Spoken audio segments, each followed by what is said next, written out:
Good morning, everyone, and welcome to this day. It's a real privilege to be the first speaker on this event today, and it's the NHS anniversary as well, 76 years today. So really great timing as well to celebrate the NHS. And what I'm hoping to do in the next half an hour or so is to give you an overview of careers in health, talk about some of the routes in, talk about how you can go about finding out more, and answer some of your questions. So my name is Abby. I'm from the NHS Health Careers team in NHS England. I've got a long NHS history, starting off with being a nurse back in the 90s, and have done several jobs in the NHS since then. And I'm now, as I said, part of the careers team, which is a really exciting area to be working in. So I'm going to share some slides with you now. Oh, they're already up there. Brilliant. So the title is, NHS Health Careers. That's just doctors and nurses, right? Because there is a bit of a narrow view sometimes of the roles that we've got in the NHS. And so part of what I want to do in the next half an hour or so is to kind of open your mind maybe to some of the other options. It might be that you've come here today with a really clear idea of what you want to do, and that's fine, that's great. Some people have got very clear plans. Or you might be sitting here thinking, well, I know I want to work in health, but I don't know exactly what I want to do. And so hopefully this session and the rest of the sessions today will really help you start to do some more exploring, to get inspired, to ask questions, to find out more, and to perhaps start to get an idea of where you might go next, because there are over 350 different roles in the NHS. So there is a lot to kind of think about. The common thread between all the roles in the NHS is that they all make a difference to patients' lives at the end of the day. So whether you are that nurse providing the hands-on patient care in the emergency department, or you are the paramedic attending a serious incident that's happened somewhere, or you are looking after the grounds of a hospital, or you are a maintenance engineer in a hospital, or a healthcare scientist, whatever your role, you are making a difference to people at the end of the day. And I think that's a really important thing to hang on to. One of the other myths that we sometimes come across is that you've got to have a degree to work in the NHS, and that's not true. There are so many different routes in. Yes, there are some roles where you do need a degree. So if you want to be a doctor, you've got to get a medical degree. If you want to be a nurse, you've got to get a nursing degree. But there are different ways of doing that. And there are lots and lots of roles. There are entry positions. There are ways of moving and progressing your career without having to get a degree necessarily. So we'll talk a little bit about that today as well. And if looking after patients hands-on is not your thing, then that's fine too. There are loads and loads of roles that are more behind the scenes, but where you are still, as I said, crucially making that difference. So we're going to talk about some of the careers that are available, how you can get in. We'll talk about some of the financial support, particularly if you are wanting to head to university. And then I'll show you some resources that you can go to find out more, and also show you the NHS Jobs website. And we will have time for questions at the end as well. So please do put your questions in, and I'll try and answer as many as I can in the time that we've got. Okay, so the first thing I want to say, just to, again, part of the setting the scene, is that the NHS, although we've got kind of this umbrella organisation of NHS England, it delivers its healthcare through hundreds of separate employing organisations. So each NHS trust is an employer in its own right, GP practices, all the different bits of the NHS are their own separate employing organisations. And the reason I'm telling you that is that each one of those will be responsible for its own vacancies, it'll have its own workforce priorities, it'll have its own work experience programmes, it'll have kind of differing levels of apprenticeship opportunities. Some NHS organisations are very active in terms of kind of school and college liaison activity, others might be less so. So it can really vary. The other thing we sometimes see is that different trusts might call the same or a very similar job different job titles. So if you're starting to look for a job or an apprenticeship, then it's really important to use some different search terms, and we can talk a bit more about that as we go through. Okay, so this is quite a busy slide. what sort of careers are there? This is how we categorise the careers in the NHS at the moment. It's not a perfect categorisation, but it's what we work with at the minute. And you'll see on the Health Careers website, which I'll show you later, how the Explore Roles section is broken down using these particular headings. So just to very briefly kind of talk you through some of these, we've got the allied health professionals first, and they are a really large group of staff in the NHS, and I'm pretty sure you've got some sessions on these later. So this includes roles like paramedics, radiographers, speech and language therapists, occupational therapists, podiatrists, prosthetists and orthotists, and many, many others. There are 15 different roles in the allied health professions. Many of them are really focused on enabling people to live as full a life as they can within maybe constraints of a disability or a long-term condition or after surgery, things like that. And there are often opportunities to specialise in working with mental health or with children, or in different settings in the community, or in more acute settings in hospitals, for example. So that's the allied health professionals. Have a good look on the website if you want to find out more about them. Then we've got the ambulance service team. So this isn't just about the paramedics, but this is also about the people more behind the scenes roles, the call handlers as well, but also the emergency care assistants working on the ambulance, the patient transport service as well, the non-emergency side of lots. Oh, I seem to have been, was I muted then and unmuted? I don't know what's going on. Hopefully you can hear me. And we've got the dental team as well. So again, more than just dentists, there are dental technicians, hygienists, dental nurses, technologists as well. So quite a large group of staff there. Doctors, we've all heard of doctors, and I'm sure a lot of you here today will be here because you want to find out more about getting into medicine and the many different specialties there are there. Estates and facilities, this is a really important group of staff. So in here, we've got people like mechanics, carpenters, but also crucially and becoming more and more prominent are the roles related to kind of green careers and environmental sustainability and reducing carbon emissions and that kind of thing. So there are an increasing number of roles in that sector if that's of interest to you. And we're seeing some hybrid roles as well, where people are working in clinical roles. So for example, I not that long ago, as part of an event, met a nurse, an intensive care nurse, who is also involved in the green agenda and looking to for ways to reduce waste and that kind of thing in the work that she does. Health informatics, another really growing area. So digital data and technology roles. So as you would expect in the NHS, we are moving with the times in terms of technology, and we're going to need more and more of these people who are really comfortable with data and digital. We need cybersecurity professionals. That's something that often people don't think about when it comes to the NHS. But when you think about the data the NHS holds, there's a lot of data, it's sensitive data. We need those people working in that field.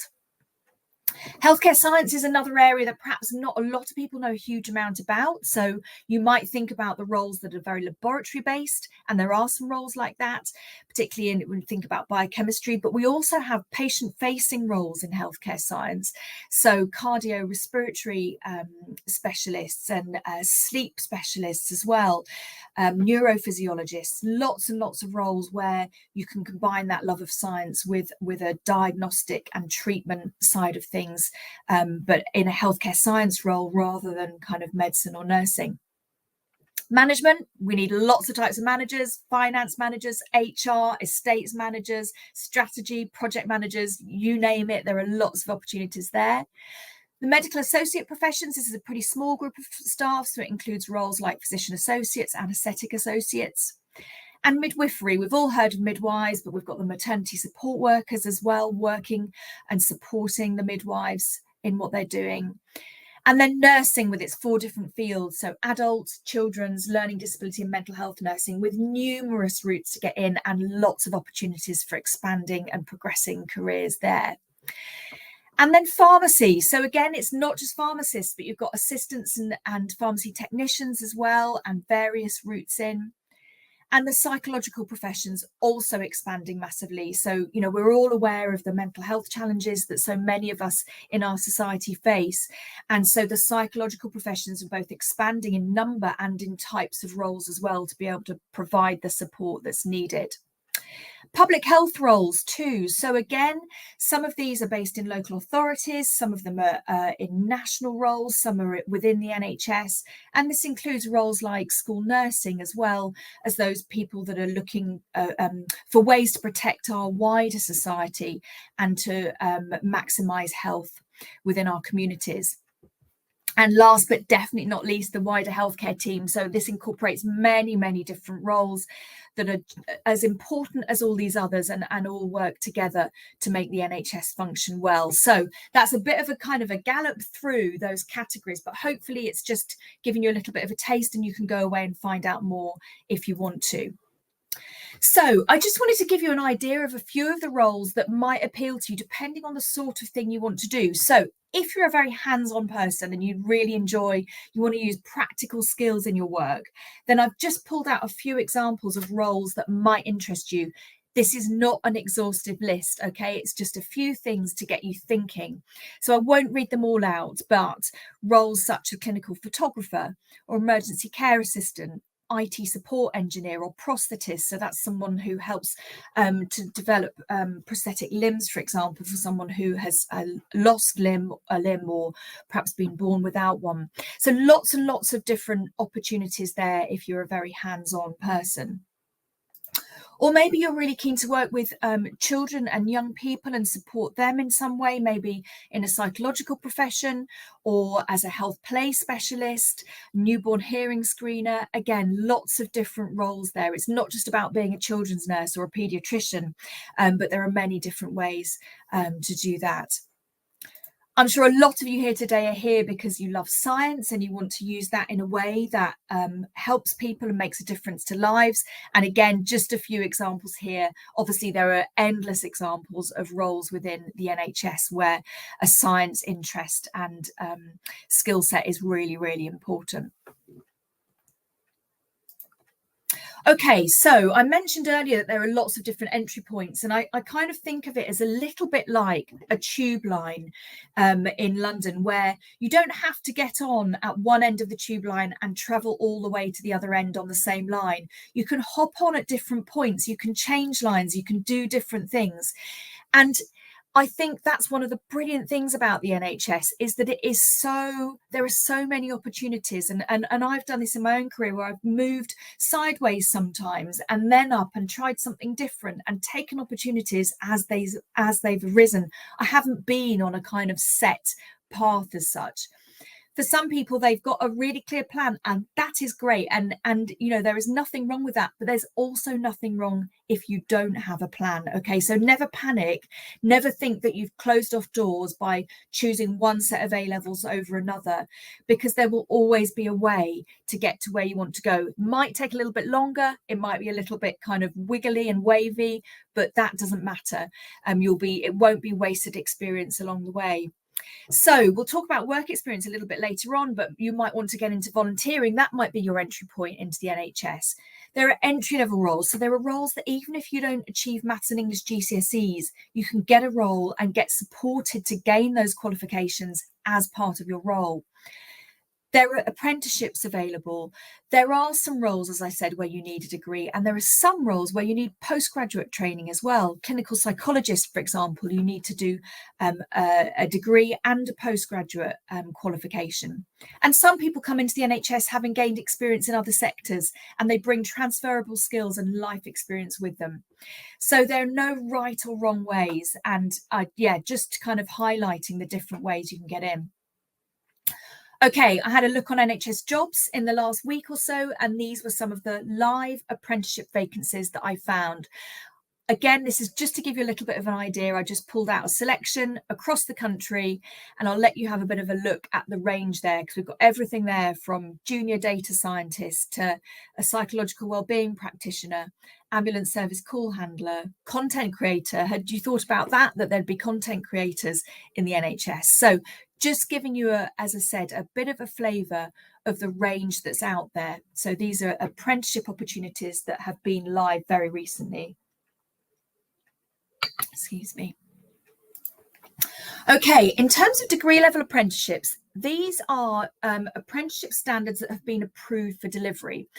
But what I want to make really clear, just to kind of manage people's expectations, is that just because these have been approved for delivery, it doesn't mean to say we're seeing lots of vacancies at the minute. We do expect to see an increase in the number of apprenticeship vacancies in the coming months and years.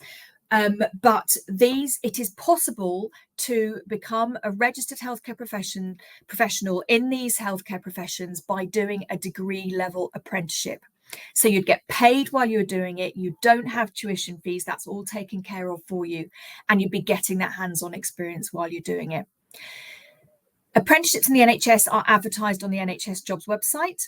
But we do say if you can't see what you want in your, let's say you're looking in your local NHS trust for a registered nurse degree apprenticeship and you can't see one, get in touch with the apprenticeship lead at your local NHS trust and see if you can find out if they've got apprenticeship opportunities coming up. Or consider getting in at a more entry-level role where you can start to build your experience and you've got a foot in the door, you're in place then if an opportunity becomes available. In terms of going to university, and a lot of you might have joined today and that's your plan, you're off to university, you want that experience, then these are the healthcare degrees that are available at university, the clinical ones.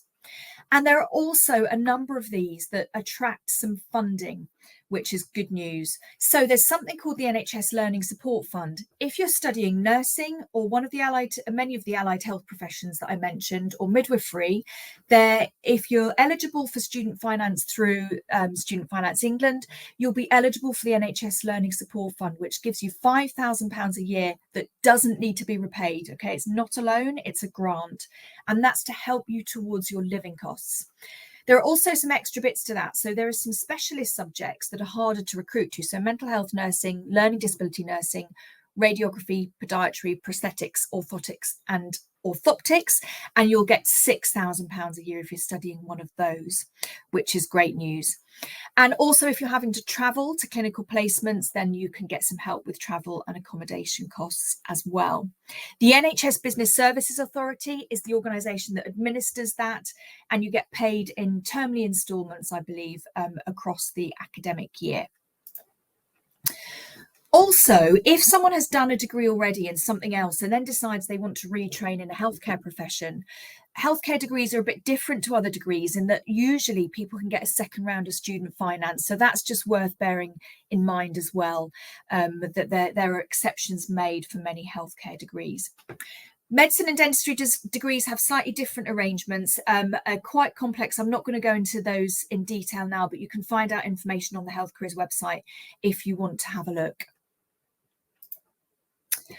Okay, I wanted to give you some example apprenticeship pathways.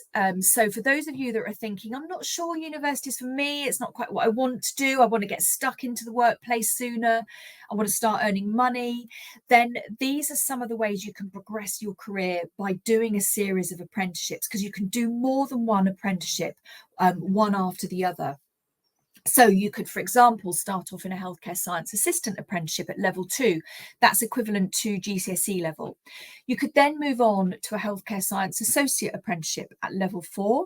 And then, if the opportunity was available, healthcare science practitioner, which is a degree level apprenticeship at level 6. And then you would come out as a healthcare science practitioner. Or perhaps if you say you wanted to be a therapeutic radiographer, you could start off as a healthcare support worker, level 2, then move on to the assistant practitioner, level 5 apprenticeship, and then the therapeutic radiographer degree level apprenticeship. And you've got exactly the same qualification and registration as if you'd gone to university and done therapeutic radiography at university. Just a couple of example routes into nursing. So you might have 5 GCSEs at grades 4 to 9. You could then potentially access the nursing associate apprenticeship, which is a foundation degree level apprenticeship, which would take 2 years. And then there are what are called top-up, so shortened registered nurse degree apprenticeships at level 6, which would take another 2 years and give you your full registered nurse degree qualification and professional registration. Or perhaps you've got GCSEs, you go and get onto the healthcare support worker apprenticeship, senior healthcare support worker apprenticeship, and then the registered nurse degree apprenticeship. So lots of options available, as I was saying, and that will partly depend on what's available in your local NHS organisations, but it's worth you knowing the possibilities are there. Right, work experience. I know that this is something that can be quite tricky to get, and it's something people really worry about sometimes. And my main message is please try not to worry too much, because employers and course providers do know that it can be really challenging to get face-to-face work experience in the NHS. So I'd encourage you to do several things. First of all, look to see if there are any really specific requirements for a course or a job, and that will kind of help direct you to the sort of thing you need to be looking for. Think very broadly. So it doesn't necessarily need to be experience in a hospital. Think about care homes, think about charities, think about GP practices. So for example, in GP practices, they have something called patient participation groups. And if you're a registered patient at that surgery, you can join that group. Perhaps you can do a little project for that group, something like that. Think about volunteering. Think about what you do in your life outside school, college, whatever.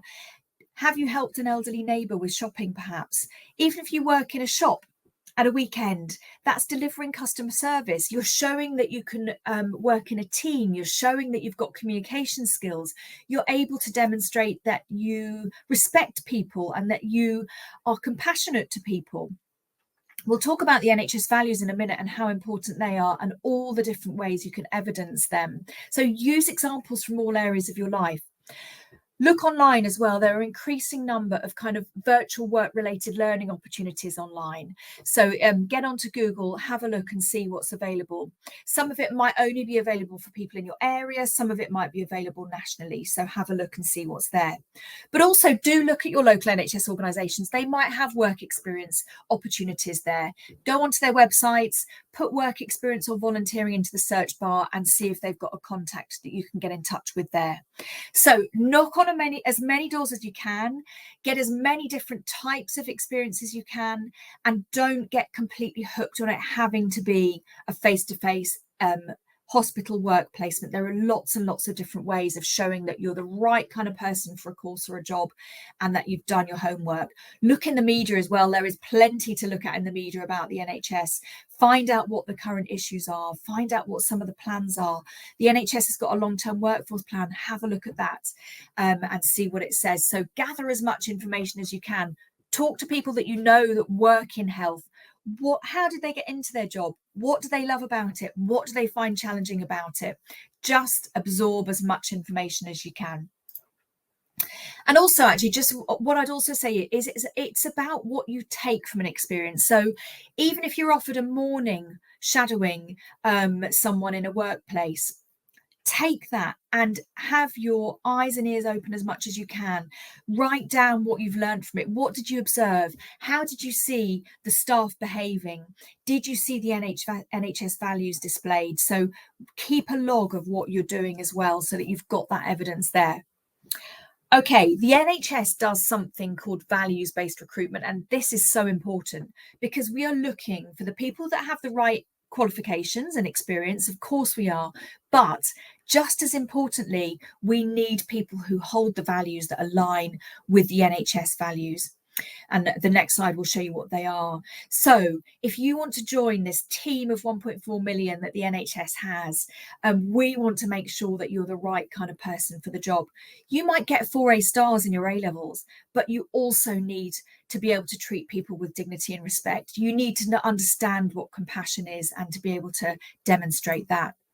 So these are the values from the NHS Constitution, and these are just so important. So have a look at these and think about how, if I said to you, okay, tell me about a time when you've shown respect and dignity, make sure that you've got that evidence, you've got those examples ready. Think about what everyone counts means. What does that mean in that particular role that you want to do? What would that mean? how would we see those behaviours displayed? So really get yourself familiar with these. There are the 6 C's as well, and individual NHS organisations might have their own set of values. They're not going to be vastly different, obviously, from these main NHS values, but really get familiar with them and think about how you can evidence them, because it's really important. Okay, so onto some resources. This is what the Health Careers website homepage looks like. So this is the main NHS Careers website, healthcareers.nhs.uk. Tons of information on here. So we have got the Explore Roles section, we've got a course finder, we've got a Contact Us page, and our careers quiz. So if you are here today thinking, I'm not quite sure what I want to do, or I've got a bit of a plan, but I'm interested in exploring other things that might suit me, have a go at the Health Careers tool. So this is called Take Our Careers Quiz. You'll see it on the homepage of the website, and it's a series of statements. And then depending on how you respond to those statements, it will come up with some roles that fit your skills and interests. And then you can click into those roles and find out more about them. So I'd really encourage you to have a go at that. It just takes a few minutes. And it might bring up some roles that you've never even heard of or hadn't considered would suit you, and give you some more ideas. If you are wanting to head to uni and you know what profession you want to do, you can use our course finder tool. This is under the career planning section. So this just brings all the courses together in one easy to find place, and then you can click through to the university website to find out those all important entry requirements. If you've already started doing your research into university courses, you'd have realised that entry requirements can vary quite significantly between universities. So it's really important to check out what they are on the different university websites. NHS jobs, as I mentioned, this is where you'll find adverts in England and in Wales actually for jobs and apprenticeships in the NHS. So there are lots of different ways of searching. You can search within a radius of a certain postcode or town, or you can use different search terms. And I'd really encourage you to try as many different ways of searching as possible so that you get the maximum number of search results and don't miss anything. You can also look for advice on here. So there is advice around kind of interviews and applications as well. So that can be really, really helpful. So that's where you'll find those job and apprenticeship vacancies. And finally, just kind of encourage you to ask questions, really. So please do ask me your questions today. We've got our websites and we've got social media, so you can direct message us on social media. I've put the various handles there, and also we have a contact centre, an NHS Health Careers contact centre, that you can use the contact us form on the website, or DM us on social media, or you can phone or email, and all the details are on the slide here. So I hope that's been helpful. I realise that is a lot of information there, but hopefully it's been helpful. And I hope there are some questions. So that's it in terms of slides. Yeah. Right, okay, so we've got a question. Thank you. So what roles in hospital can you think of that don't need formal degrees? So it depends what sort of role you want. If you want a kind of a clinical hands-on role, then support worker roles don't need degrees. So you could be a physiotherapy support worker, for example, or a mental health support worker.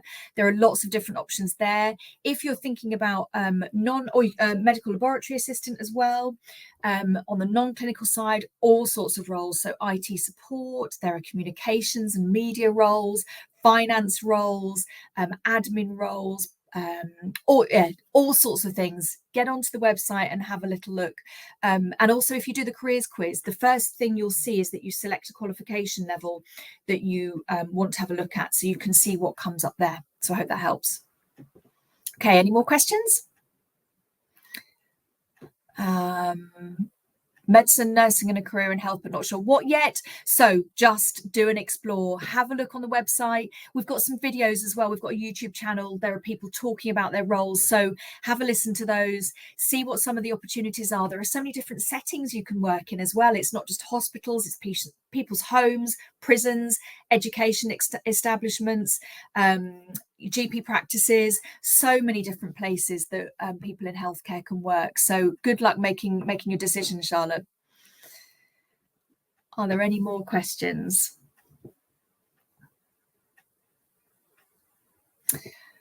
So someone here, we're joining from our Future Healthcare Professionals group at college. Brilliant. Welcome. Glad you're able to come along. The session is going to be useful to learn more and for applications, definitely.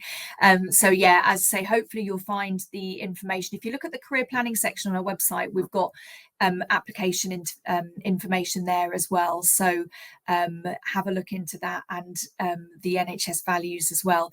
Just to say as well, if you're applying for a job or an apprenticeship, on every advert on NHS Jobs, you'll see a named contact. You can get in touch with them for an informal conversation before applying and find out more about the job. You might even be able to go and visit as well and see what it's like. So that's worth knowing too. Brilliant. People in the NHS looking to change careers. Yeah, I mean, the NHS does attract career changes, both from outside, but also it sounds like you're asking around if you're already working in the NHS and want to change. If you work in an NHS trust, you should have a training or education department. It might be worth having a chat to them about the opportunities that are available. But again, get on the Health Careers website, see what there is, and then look into how you could potentially make that transition. So good luck with that, and I hope you find something to take your career to its next phase. Okay, opportunities for doctors from overseas who've already passed. So if you've done your medical qualification overseas, what you will need to do to work as a doctor in the UK is to get registered with the General Medical Council. The GMC are the professional regulator for doctors in the UK. So have a look on the GMC's website. Also on the Health Careers website, under Working in Health, you'll see there's a section for overseas health professionals there, and we've got a page of information specifically for doctors who've trained overseas. There's a process you'll need to go through to get registered with the GMC, and then you apply for a job as anyone else would through the NHS Jobs website. So good luck with that process. Okay, are there any other questions? Or are we done? Looks like that might be it. So thank you all so much for joining me. I hope it's been a useful start to the day in terms of kind of giving you that overview of health careers and getting you thinking about what you might want to do. Oh, we've got another question. So from Mohammed, thank you. Do cardiologists have lots of patient contact or minimal? So cardiologists are specialist doctors, so doctors who specialize in cardiology. Yeah, they would have a lot of patient contact. Yeah. And have a look on our website. You'll see under the doctor section, there'll be a page of information for cardiologists, so you can have a look there. Okay, well, thank you all so much if that's it. But if there are any last minute questions, do pop them in.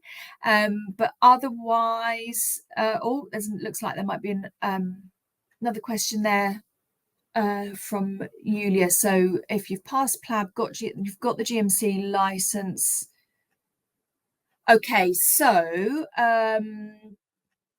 yes, NHS Jobs is where you would need to look. So just keep looking, but also if there's an NHS trust you're particularly interested in working in, Yulia, then you could perhaps contact their department and find out, tell them what your position is, find out if they've got anything coming up, and see if they've got opportunities coming up in the future. But that's great to hear that you've got your GMC registration. Congratulations on that. And I really hope that a great opportunity turns up for you very soon.